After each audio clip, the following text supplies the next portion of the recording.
और जैसा कि इस शोभा यात्रा का उद्देश्य है कि महर्षि भारद्वाज जो कि आयुर्वेद के जन्मदाता रहे हैं और विभिन्न प्रकार की जो वैज्ञानिक टेक्निक्स हम आजकल देख रहे हैं उनके उनके द्वारा रचित किताब पर नासा द्वारा रिसर्च की जा रही है, उनके बारे में जाने, उनको जो है आज नमन और अर्पण करते हुए आज ये शोभा यात्रा निकाली गई थी।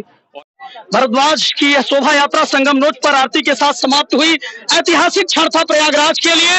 अपने आदि ऋषि को यहाँ के लोगों ने जो सम्मान आज दिया वो निश्चित ही हमारी नई पीढ़ी में भारतीय संस्कृति का वह प्रवाह शुरू करेगा जो सदियों पहले भारत के जन जन में व्याप्त था, जो विमान शास्त्र से लेकर आयुर्वेद के परम ज्ञाता थे।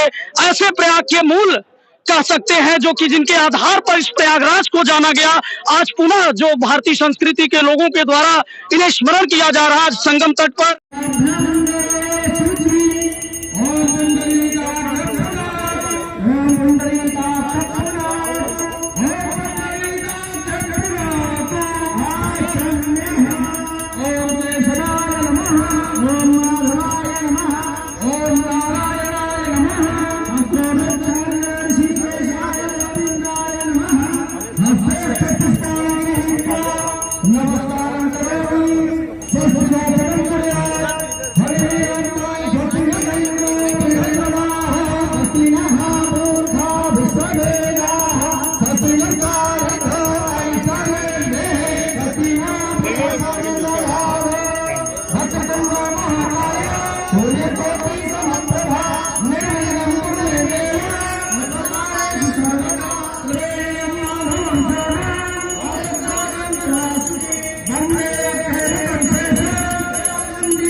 भगवती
नौजवान भाइयों बहनों सभी के नैतिक दायित्व की महर्षि भारद्वाज जी के विषय में, उनके दर्शन के विषय में बच्चों को बताएं, समझाएं कि जीवन में महर्षि भारद्वाज जी के संदेश से आज भारतीय संस्कृति। साथियों नमस्कार, ये है संगम और यहाँ पर आज भारद्वाज आश्रम से चलकर ऋषि भारद्वाज मुनि की शोभा यात्रा पहुंची है इसी प्रयाग के संगम नोच पर, और हम पहुंचे हैं संगम तट पर ही। यहाँ पे आप देख सकते हैं कि भारी पुलिस बल की मौजूदगी के साथ ही भारद्वाज आश्रम से पहुंची शोभा यात्रा यहाँ पर पहुंच चुकी है। और आप लोग प्रयाग देख सकते हैं, यहाँ पे संगम स्नान चल रहा है और ये गंगा का बहाव है, भारद्वाज आश्रम से चलकर आया है।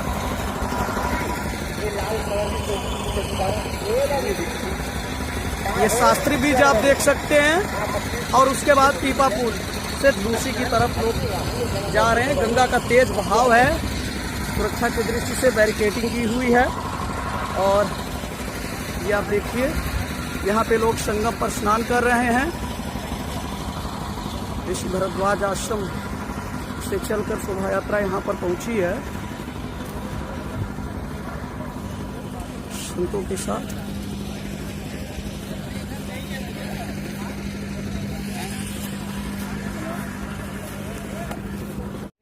प्रयागराज में शोभा यात्रा में शामिल हैं, आप देख सकते हैं अंतर्राष्ट्रीय लोक नर्तक इस समय हमारे बीच है। श्री राजेंद्र तिवारी जी, दुकान जी, ये आज आप लोग महर्षि भारद्वाज की शोभा यात्रा निकाल रहे हैं। देखिए प्रयागराज के इस समय एसएसपी और पूरा पुलिस बल इस शोभा यात्रा की सुरक्षा में लगा हुआ। तो ये शोभा यात्रा कहाँ से आप लोगों ने कहाँ तक आज निकाल रही है? आश्रम से वहाँ से निकल के संगम तक जाएगी और जिसमें सभी लोग सम्मिलित होंगे। तीर्थराज प्रयाग के जो आज भारद्वाज मुनि जी है उन्हीं का पूरा लेके हम लोग शोभा यात्रा के साथ वहाँ विमान शास्त्र के जनक महर्षि भारद्वाज की प्रयाग के लोगों द्वारा शोभा यात्रा निकाली जा रही है। संगम नोच पर महर्षि भारद्वाज आश्रम से चलकर संगम नोच की तरफ जा रही है। आप देख सकते हैं काफिला है, इसमें वरिष्ठ पत्रकार और भारत भाग्य विधाता के सशक्त प्रहरी श्री वीरेंद्र पाठक जी और तमाम प्रयाग के लोग भारद्वाज ऋषि के शोभा यात्रा में प्रयागराज के लोग शामिल हैं।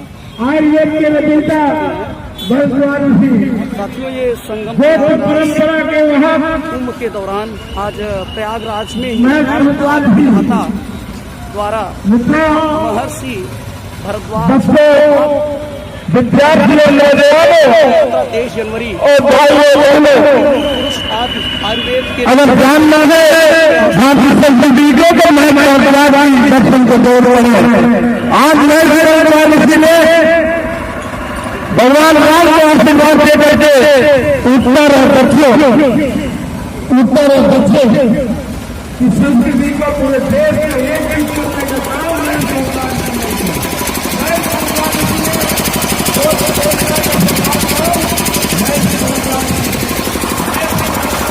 आप संगम मार्ग देख सकते हैं प्रयागराज में ही।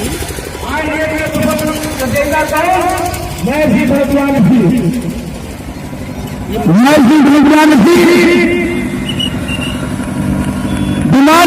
दिमाग खराब कर महर्षि भगवान इसलिए इस प्रयागराज में तमाम ऋषि मुनि और तपस्या करने वाले संत महात्मा जिनसे आज भारतीय संस्कृति अच्छे सनातन धर्म की संस्कृति अच्छे है और भारतीय संस्कृति का हिंदू राष्ट्र की कल्पना है। प्रयाग के त्याग को महर्षि भगवान अज्ञानी रूप से लेकर चलना पड़ेगा। शामिल साधु इसके सिद्धांत का जानना पड़ेगा। शोभा यात्रा हर बच्चे विद्यार्थी और नौजवान और भाई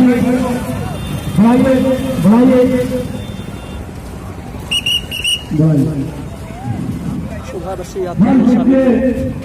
ये प्रयागराज कुंभ में संगम नोच की तरफ यह शोभा यात्रा इस समय निकल पड़ी है, जिसमें प्रयाग के मूल और आदि गौरव को सम्मान में ये देखिए इनसे चाहूंगा कि दिखाइए इसको। भारद्वाज आश्रम से निकलकर भारत में भाग्य विधाता महर्षि भारद्वाज की यह शोभा यात्रा संगम नोच पर आरती के साथ समाप्त हुई। ऐतिहासिक क्षण था प्रयागराज के लिए। अपने आदि ऋषि को यहाँ के लोगों ने जो सम्मान आज दिया, वो निश्चित ही हमारी नई पीढ़ी में भारतीय संस्कृति का वह प्रवाह शुरू करेगा जो सदियों पहले भारत के जन जन में व्याप्त था, जो विमान शास्त्र से लेकर आयुर्वेद के परम ज्ञाता थे। ऐसे प्रयाग के मूल कह सकते हैं जो कि जिनके आधार पर इस प्रयागराज को जाना गया। आज पुनः जो भारतीय संस्कृति के लोगों के द्वारा इन्हें स्मरण किया जा रहा है। संगम तट पर इसी प्रयागराज के पुलिस विभाग के मेला प्रभारी श्री राजीव नारायण मिश्रा जी ने भी इस कार्यक्रम में प्रतिभाग करते हुए गंगा मां की आरती करते हुए संपन्न कराई। या इसके जो नेतृत्व करता थे वह थे श्री वीरेंद्र पाठक, वरिष्ठ पत्रकार भी हैं, प्रयागराज के एक सामाजिक सचेतक भी हैं, जो कि भारद्वाज आश्रम से लेकर तमाम उनके सम्मान के लिए, चाहे वह मूर्ति स्थापना रही हो, चाहे लाइटिंग की व्यवस्था रही हो या फिर आश्रम का जीर्णोद्धार रहा हो, हमेशा आगे रहे। आज उन्हीं के द्वारा एक नई पहल की गई है। आप सभी का धन्यवाद। खास तौर से एसपी मेला श्रीमान राजीव रंजन जी यहाँ पे, हम अपने जो तीर्थ नायक हैं उनके बारे में जान सके। नहीं बेटा, वो कितने बड़े ऋषि, मतलब एक बुढ़ा आदमी दाढ़ी बड़ा गिरुआ वस्त्रधारी नहीं, वो सोशल साइंटिस्ट थे। उन्होंने विमान का आविष्कार किया, आयुर्वेद के जनक थे। इस माघ मेला, जहाँ आज माघ मेला लगा है, इसके जनक थे, कुंभ मेला के प्रवर्तक थे। यहीं पे इनके जो शिष्य थे वो दूर दराज से नक्षत्रों के हिसाब से, तब मोबाइल नहीं था, वो यहाँ पे नक्षत्रों के हिसाब से आते थे, शिष्य आते थे। और उन्होंने वहाँ अपने यहाँ जो खोजा था, जो विज्ञानी थे, वो जीवन जीने की कला जो विकसित करते थे, वो जो खोजते थे, वो यहाँ आके सबके सम्मुख रखते थे, जिसको मंत्र दृष्टा ऋषि हम कहते हैं। और जब सब लोग उसको एक्सेप्ट कर लेते थे तो मंत्र दृष्टा ऋषि कहलाते। शास्त्रार्थ की परंपरा थी, श्रेष्ठता की परंपरा थी, स्वीकार किया जाता था कि भाई आज स्वीकार है इस श्रेष्ठता को, और एक मोहर लग जाती थी, इसके बाद दुनिया उसको मानती थी। तो सच में ये सभ्यता के विकसित होने का केंद्र है। हम इसको एक धार्मिक और कर्म कांड से ही जोड़ के न देखें। आज इनकी हम हवा भगत नायक के रूप में कर रहे हैं, इनके बारे में हमारे ब्राह्मण बंधु भी जाने, अन्य लोग भी जाने। अभी शोभा यात्रा में लौट के आ रहे हैं इधर ही। देखो लड़की, ये बच्चा, अरे साथ भाइयों ये देखिए पार्वती है। इधर आओ, फिर इधर आओ, पार्वती पार्वती बनी हो तो इधर देखो, इधर देखो। तो पार्वती मैया किसकी पत्नी थी? भोलेनाथ की। रहने वाली कहाँ की हो? प्रयागराज की कि कहीं की बाहर की? बनारस से आए हो, मतलब सीधे भोलेनाथ के पास से। बोलो बोलो बोलो, फिर देंगे ना पैसे। बोलो क्या खाना है ये बताओ तुम। कुछ नहीं पैसा। नहीं, तुम जो चीज खाना चाहो खा लो, हम तुमको जो है खिलाएंगे। चलो क्या खाओगे, किस दुकान पे खाओगे? बोलो बोलो बेटा क्या खाना है? देखो भैया आप पैसे तो नहीं देते, हम खिला देंगे, तुम जो चाहे खा लो। नहीं, ये कुछ नहीं खाएंगे। ऐसा है ना बेटा, पैसे से फिर तुम ये पार्वती बन के फिर घूमोगे। मैं फल फूल खाता हूँ। चलो तुम फल खाओ, मैं दूंगा। मैं वो वाला थोड़ी खाता हूँ। तब कौन सा खाते? दूसरा खाता हूँ। तो जो भी हो दुकान हो तो चलो खा लो वहीं पे। ठीक है, मासूम हो गया है। नहीं, किसी भी दुकान पे तुम खा लो। देखो खाली घोड़ा मोड़ा अगर देखो मैं कवरेज कर रहा हूँ, भारद्वाज आश्रम का ये काफिला निकला है ना शोभा यात्रा। भगवान कहाँ है? असली भगवान इसी में है, भगवान इसी में है बेटा। खाली घोड़ा नवा नवा लेके आया है, चिड़विक। मैं इनसे चाहूंगा कि दिखाइए इसको। भारद्वाज आश्रम से निकलकर भारत में भाग्य विधाता महर्षि भारद्वाज की यह शोभा यात्रा संगम नोच पर आरती के साथ समाप्त हुई। ऐतिहासिक क्षण था प्रयागराज के लिए। अपने आदि ऋषि को यहाँ के लोगों ने जो सम्मान आज दिया, वो निश्चित ही हमारी नई पीढ़ी में भारतीय संस्कृति का वह प्रवाह शुरू करेगा जो सदियों पहले भारत के जन जन में व्याप्त था, जो विमान शास्त्र से लेकर आयुर्वेद के परम ज्ञाता थे। ऐसे प्रयाग के मूल कह सकते हैं जो कि जिनके आधार पर इस प्रयागराज को जाना गया। आज पुनः जो भारतीय संस्कृति के लोगों के द्वारा इन्हें स्मरण किया जा रहा है संगम तट पर। इसी प्रयागराज के पुलिस विभाग के मेला प्रभारी श्री राजीव नारायण मिश्रा जी ने भी इस कार्यक्रम में प्रतिभाग करते हुए गंगा मां की आरती करते हुए संपन्न कराई। या इसके जो नेतृत्व करता थे वह थे श्री वीरेंद्र पाठक, वरिष्ठ पत्रकार भी हैं, प्रयागराज के एक सामाजिक सचेतक भी हैं, जो कि भारद्वाज आश्रम से लेकर तमाम उनके सम्मान के लिए, चाहे वह मूर्ति स्थापना रही हो, चाहे लाइटिंग की व्यवस्था रही हो, या फिर आश्रम का जीर्णोद्धार रहा हो, हमेशा आगे रहे। आज उन्हीं के द्वारा एक नई पहल की गई है। अभी हम आपको बात कराएंगे इस कार्यक्रम के आयोजक श्री वीरेंद्र पाठक जी से भी, और इस मेला के प्रभारी जो पुलिस अधीक्षक महोदय हैं उनसे भी हमारी बातचीत जारी रहेगी। ये महर्षि भारद्वाज की शोभा यात्रा थी और ये शहर के विभिन्न स्थानों से होते हुए संगम, पावन संगम तट पर समाप्त हुई है। और यहाँ पर संगम जी की, त्रिवेणी जी की आरती हुई है, आरती पूजन का कार्यक्रम हुआ है। और जैसा कि इस शोभा यात्रा का उद्देश्य है कि महर्षि भारद्वाज जो कि आयुर्वेद के जन्मदाता रहे हैं और विभिन्न प्रकार की जो वैज्ञानिक टेक्निक्स हम आजकल देख रहे हैं, उनके द्वारा रचित किताब पर नासा द्वारा रिसर्च की जा रही है, उनके बारे में जाने, उनको जो है आज नमन और अर्पण करते हुए आज ये शोभा यात्रा निकाली गई थी। और इसमें मुझे भी आज शिरकत करने का मौका मिला। सर एक चीज और मैं जानना चाहता हूं कि जैसे कि भारतीय जो संस्कृति में है वो प्राचीन संस्कृति से भारतीय युवा कहीं ना कहीं दूर हो रहे हैं, वेस्टर्न कल्चर आज उन पर हावी हो रही है। ऐसे में इस तरह के आयोजन से क्या आपको एज ए पुलिस अधिकारी भी और एक छात्र भी रहे होंगे, क्या लगता है कि इस तरह के कार्यक्रमों से भारतीय संस्कृति जो है पुनर्जीवित होगी?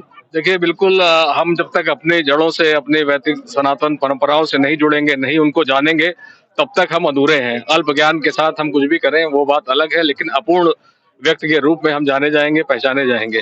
लेकिन अगर हमको अपने धर्म और संस्कृति की जानकारी है, तभी हम आगे एक संपूर्ण व्यक्तित्व के रूप में जो हमारा जीवन का उद्देश्य है उस जीवन को प्राप्त कर पाएंगे। धन्यवाद सर।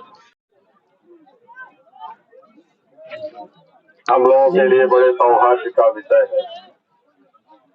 तीरथ सिंहासन कुछ सोहा, छत्र जयवट मुनि मन मोहा। हम लोग इस पावन त्रिवेणी पर, जिसमें से तीर्थराज प्रयागराज का सिंहासन विराजमान होता है, हम लोग उनके सामने प्रत्यक्ष रूप से इस शोभा यात्रा को लेकर के उसका समापन कर रहे हैं। सौभाग्यशाली हैं वो सभी महानुभाव जो इसमें सम्मिलित हो रहे हैं, जो इसमें शामिल हुए हैं और अपनी पुष्पांजलि अपने महर्षि भरद्वाज जो तपसा चक्षुलब्ध, उनको दिव्य दृष्टि प्राप्त थी। कालांतर में महर्षि भरद्वाज ये एक आश्रम ही हो गया और ये आश्रम पूरे विश्व का ऐसी जगह थी जहां 10,000 से ज्यादा विद्यार्थी यहाँ अध्ययन करते थे और उन्होंने कहा कि न ही ज्ञानेन सदसम पवित्रमहि विद्यते तत्स्वयं योग संसिद्धः कालेन आत्मनिविन्दति। यहाँ से निकले हुए विद्यार्थी पूरे विश्व में फैल जाएं और जगह जगह ज्ञान का प्रकाश जलाएं और पूरी दुनिया में ज्ञान का विस्तार करें। ऐसे विराट पुरुष, ऐसे प्रयागराज के प्रथम पुरुष की शोभा यात्रा लेकर के हम सब लोग यहाँ पर संगम तक आए, सब लोग उसमें सम्मिलित हुए। हम लोग उस सौभाग्य को नमन करते हैं, हम लोगों को ये मिला। इसी के साथ सभी जितने लोग पधारे उनको बहुत बहुत साधुवाद, उनको बहुत बहुत धन्यवाद। इस कार्यक्रम के मूल आयोजक बड़े भैया परम आदरणीय वीरेंद्र पाठक जी को बहुत बहुत धन्यवाद। इसका नेतृत्व करते हैं, हम सभी को ये अवसर प्रदान करते हैं यहाँ आने का। बहुत बहुत